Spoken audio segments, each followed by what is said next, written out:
Let's just dive right in. Have you ever really stopped and wondered what it actually takes to remove a US president from office? I mean, it's a huge question, and it gets right to the very heart of American democracy. And, well, the answer is a lot more complicated than you might think. Today, we're going to unpack the constitutional playbook designed for this exact situation. We think of presidential power as being this immense, almost unstoppable force, but it's not unlimited. The U.S. Constitution actually has several, let's call them emergency brakes, built right in. They're there to ensure accountability and to keep the government running if a president is unable or unfit to serve. So, to really get a handle on this, here's how we're going to break it all down. First, we'll talk about the big idea, this concept of checking power. Then, we're diving into the nitty-gritty of impeachment, the 25th Amendment, and what happens when a president resigns. And at the end, we'll pull it all together.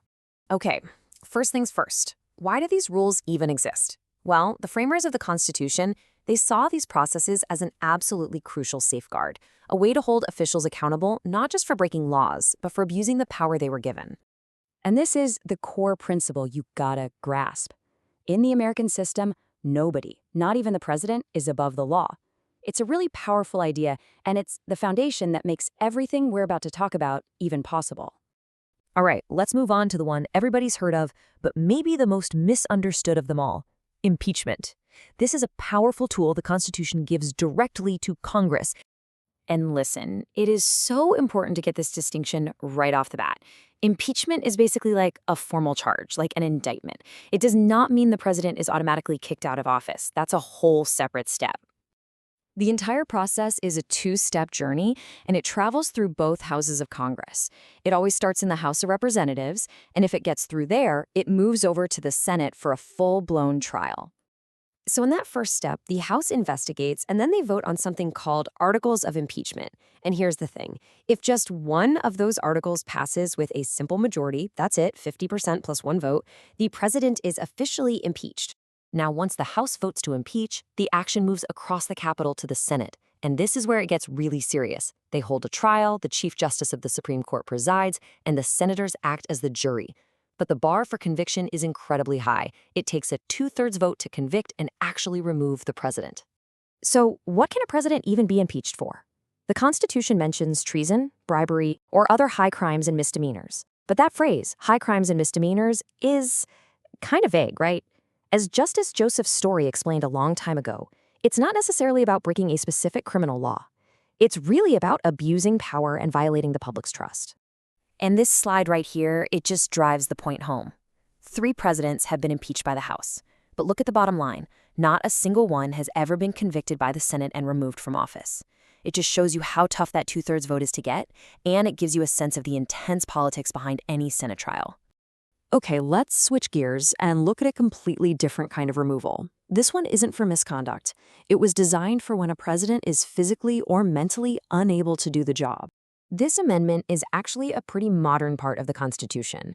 It was passed back in 1967, and it came about after the assassination of President John F. Kennedy. That tragedy really highlighted some dangerous gray areas in the Constitution about who would be in charge if a president suddenly couldn't serve. The amendment gives us 2 main paths. Section 3 is pretty straightforward. It's a voluntary transfer of power. Think of a president going into surgery. They can temporarily hand the reins to the vice president. But Section 4, that's the really dramatic one. This is where the vice president and a majority of the cabinet can declare the president unfit. And if the president fights back, it takes a 2/3 vote in both the House and the Senate to remove them.